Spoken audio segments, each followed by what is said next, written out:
Alors moi, je travaille chez Quanion depuis une dizaine d'années en tant que PMO et ça fait à peu près 5 ans que je suis responsable du bureau PMO dans une équipe qui s'appelle Chief Digital Office. Donc c'est comme si c'était une DSI. Et dans l'équipe, on est responsable de collecter toutes les demandes projets, de gérer les divers portefeuilles qu'on peut avoir. On s'occupe aussi de toute la partie ressources management, que ce soit la gestion des ressources humaines ou de la partie financière. Et aussi, on a un gros sujet autour de la construction et de l'animation d'une communauté de chefs de projet. Alors, Quadion, pour ceux qui ne connaissent peut-être pas, c'est une entreprise d'environ 5000 employés répartis dans le monde entier, avec une base clientèle d'environ 440 000 clients, que ce soit des grandes entreprises ou des PME, et elles ont aussi réparties dans le monde entier. L'objectif de l'entreprise, c'est vraiment d'essayer d'aider à créer des interactions pertinentes et personnalisées avec leurs clients et les autres interlocuteurs. Concernant l'entreprise, on a vécu une grande transformation en 2018 parce qu'il y a un nouveau CIO qui est arrivé, Geoffrey Godet, et on était 3 business units, une par en fait produit. Et son souhait, ça a été vraiment de devenir une seule équipe. Et dans ce cadre-là, on a vraiment réorganisé toute l'entreprise. On est passé à une organisation de pays à une organisation par région. Donc aujourd'hui, on a 5 régions avec nos plus grosses qui sont les États-Unis, le Canada et la France et le Benelux. On a aussi également fusionné toutes les entités support et notamment toute l'entité IT. Donc, on était 5 équipes basées dans différents endroits du monde avec différents processus, différents outils. Et on est devenu en 2019 le Chief Digital Office. Aujourd'hui, on a environ 300 collaborateurs répartis également dans le monde entier et on gère plus de 500 applications. Donc, l'objectif de notre équipe, c'est aussi de réduire ces applications puisqu'on peut avoir plusieurs ERP, plusieurs CRM et plein d'autres choses également qui font la même chose. Donc, on a des gros programmes de transformation pour essayer d'harmoniser tout ça. Et en tant que PMO, Madeleine et moi, donc on est effectivement centralisés et on va gérer les demandes projets de plus de 60 interlocuteurs puisque, comme je vous le disais, nous avons 5 régions, on a 3 lignes métiers et on a également 5 ou 6 fonctions support qui ont régulièrement des besoins d'IT.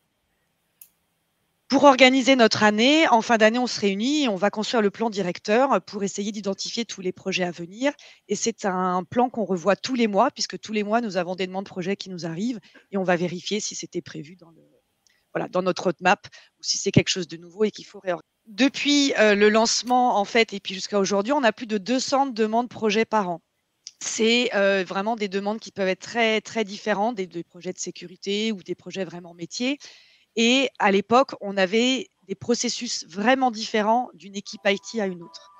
On avait également des informations collectées qui étaient très peu satisfaisantes parce que elles étaient souvent de qualité faible et ça ne nous permettait pas du tout d'arbitrer, de pouvoir construire nos roadmaps.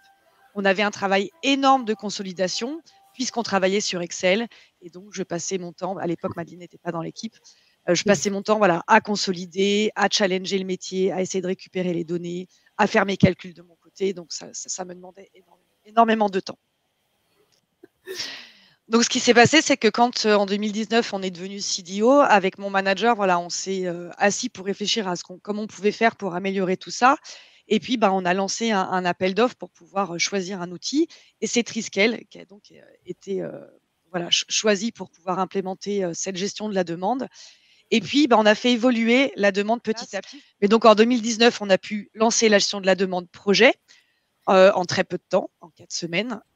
Nous avons, en 2020, ajouté la gestion des portefeuilles projets avec une intégration dans Jira. En 2022, on a lancé la partie gestion de projet. Et là, très récemment, au 1er février, Madeleine a pu lancer la gestion des ressources et des temps passés avec le nouvel module de Triskel. Et Benoît nous a fait une démo par rapport aux quelques infos qu'on lui avait transmises sur nos besoins, voilà, qui a été vraiment remarquable. Il a convaincu vraiment et mon manager et les quelques autres personnes qu'on avait fait venir pour la démo. Et très rapidement, par rapport à ce qu'on avait listé comme besoins fonctionnels et non fonctionnels, et par rapport à comment Triskel avait répondu à tous ces besoins, voilà, il n'y avait pas photo.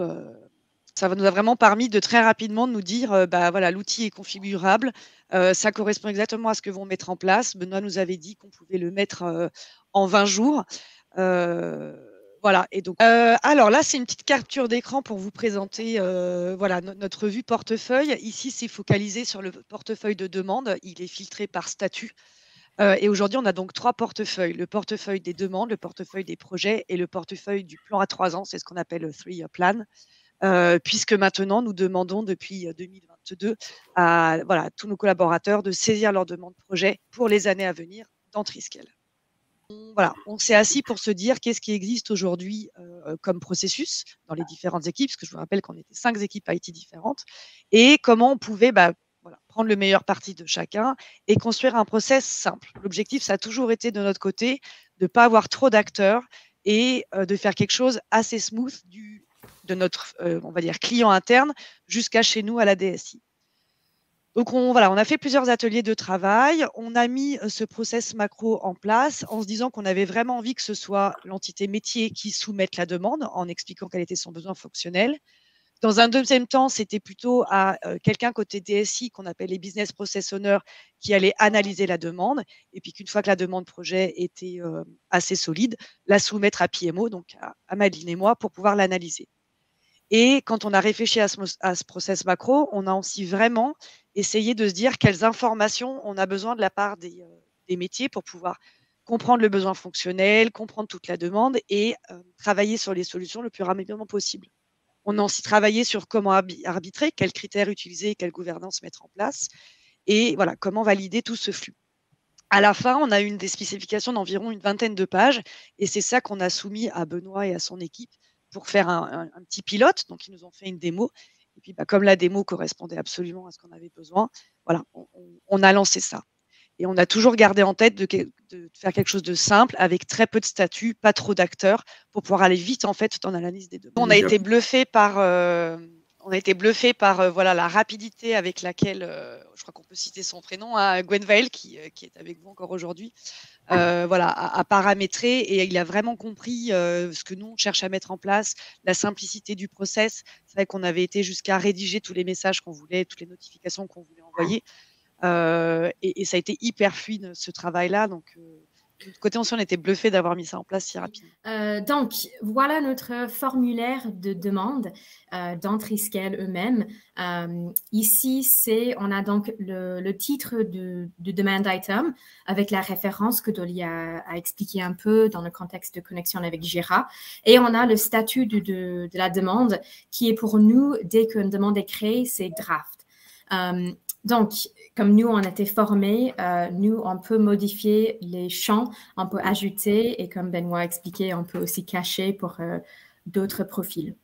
La Madeleine, par exemple, est en train de rajouter un nouvel onglet parce qu'on a des problématiques de Enterprise Architecture.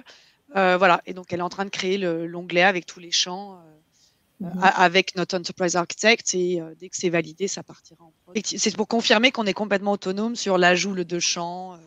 La demande, elle est gérée dans Triskel. Jira, ça va vraiment être à ce stade-là pour l'estimation de la solution et de la charge. Aujourd'hui, l'intégration, elle se fait de Triskel vers Jira, mais malheureusement, elle ne se fait pas encore de Jira vers Triskel. Donc, le maître sur la demande, ce sera toujours Triskel.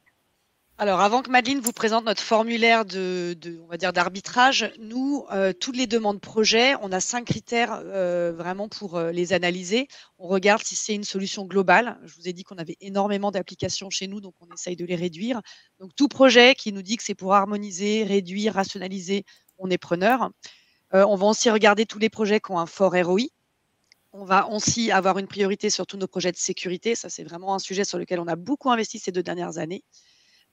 Et on a quand même la catégorie autre, puisque si ça ne correspond pas à ces 4 critères qui sont nos priorités depuis maintenant 2-3 ans, on la étudiera, mais avec un peu moins d'urgence. On va ensuite regarder tout ce qui est la capacité des équipes delivery. On a mis en place le resource management auparavant sur Excel, désormais dans Triskel, qui nous permet de rapidement regarder si on a des équipes dispo ou non. Et on va utiliser le budget annuel pour pouvoir regarder si ça avait été budgété ou pas. Et comme je vous l'avais dit tout à l'heure, en termes de gouvernance, une fois par mois, on se rencontre avec le directeur de Chief Digital Office et toute sa première ligne. Et Madeleine vient leur présenter tous les projets qui ont été soumis avec notre prévalidation. Donc, en tant que PMO, on a une certaine autorité jusqu'à un certain montant. Ensuite, mon plus 1 a aussi une certaine autorité. Et tout ce qui est au-dessus, on vient leur présenter. Et en général, quand ça fait partie de la roadmap de l'année, ça passe très, très vite en validation. Et du coup, après, avec une équipe projet qui se met en place. Alors, on va finir sur les bénéfices. Quels bénéfices vous avez tiré finalement de la mise en place de ce process de gestion unifié pour l'ensemble de l'entreprise? Je vais vous repasser la main pour voir effectivement les grands points de ce que ça vous a apporté. Ouais. Alors, grâce au process unique en fait et à l'uniformisation des informations collectées, nous côté PMO, c'est vrai qu'on gagne en agilité, on gagne du temps, on passe plus de temps du coup à analyser et à apporter de la valeur ajoutée par rapport à ce qu'on connaît de la roadmap, de la stratégie digital qu'on veut mettre en place. Donc c'est vrai qu'on passe beaucoup moins de temps à aller à la pêche aux informations. On a aussi des relations beaucoup plus sereines avec toutes les relations métiers, puisqu'ils savent que les demandes sont traitées, que si ça traîne, on est aussi là avec Madeleine pour relancer tout le monde. Donc, on trouve que globalement, il y a vraiment un meilleur suivi de tous nos portefeuilles, que ce soit les demandes ou les projets. Et puis, on a aussi démontré à notre hiérarchie que la gestion de la demande était maîtrisée et qu'il fallait évoluer dans la plateforme. Donc, c'est grâce à ça qu'on a pu mettre en place les portefeuilles, la gestion des temps, le portefeuille de plan à 3 ans l'année dernière également. Donc, ils sont vraiment convaincus que ça nous apporte à la DSI vraiment beaucoup de belles choses. Vous êtes passé du PMO au VMO, Value Management Office. Alors, peut-être et rapidement, oui, c'était des chiffres. Ouais. Donc là, aujourd'hui, depuis qu'on a lancé, on a donc à peu près 1500 demandes qui ont été créées. Donc nos demandes, maintenant, c'est des demandes projet ou de demandes d'évolution mineure. Les demandes d'évolution mineure qu'on appelle enhancements, on en a validé 727 et on a validé 150 projets depuis le lancement. Donc voilà, on voit un petit peu l'évolution. 2022, ça a été un petit peu réduit pour différentes raisons et aussi parce qu'il y a un filtre qui se fait en amont. Il y avait aussi des questions par rapport à ça, du fait que les relations entre les métiers et les BPO sont beaucoup plus serrées, beaucoup plus proches. Voilà, on arrive à anticiper et à réduire un petit peu aussi ce nombre impressionnant qu'on avait de demandes au début. Mais voilà, on voit que les gens viennent dans l'outil, viennent nous soumettre la demande et il y a un petit peu moins de shadow IT depuis qu'on a mis tout ça en place.